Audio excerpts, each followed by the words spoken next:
Do you want to be like Jesus?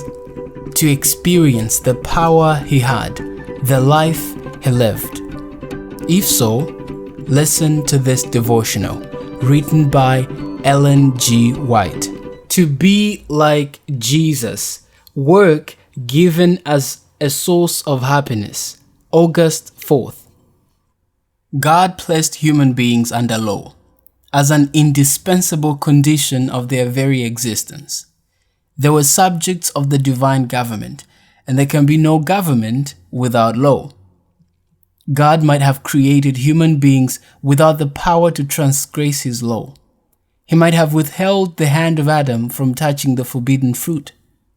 But in that case, people would have been not free moral agents, but mere automatons.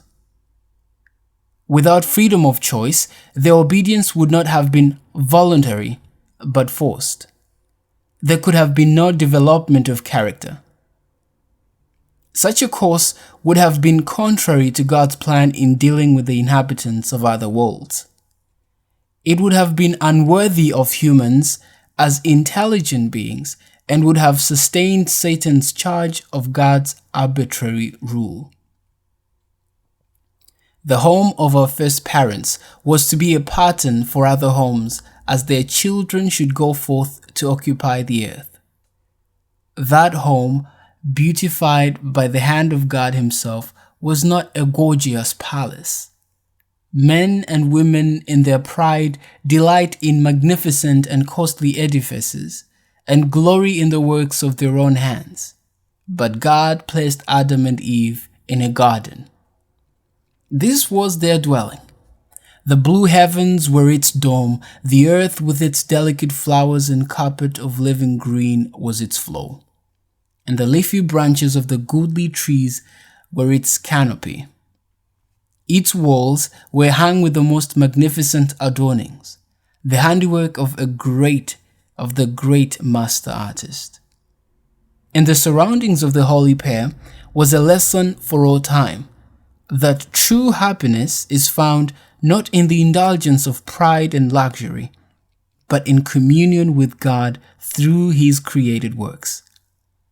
If people would give less attention to the artificial and would cultivate greater simplicity, they would come far near to answering the purpose of God in their creation.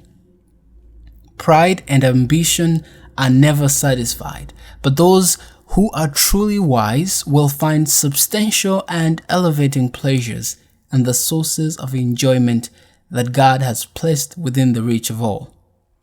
To the dwellers in Eden was committed the care of the garden, to dress it and to keep it. Their occupation was not wearisome, but pleasant and invigorating. God appointed labor as a blessing to our first parents, to occupy their minds, to strengthen their bodies, and to develop their faculties. Patriarchs and Prophets, page 49 and 50. Thank you so much for listening to this devotional. Hope to see you tomorrow for another devotion of the day.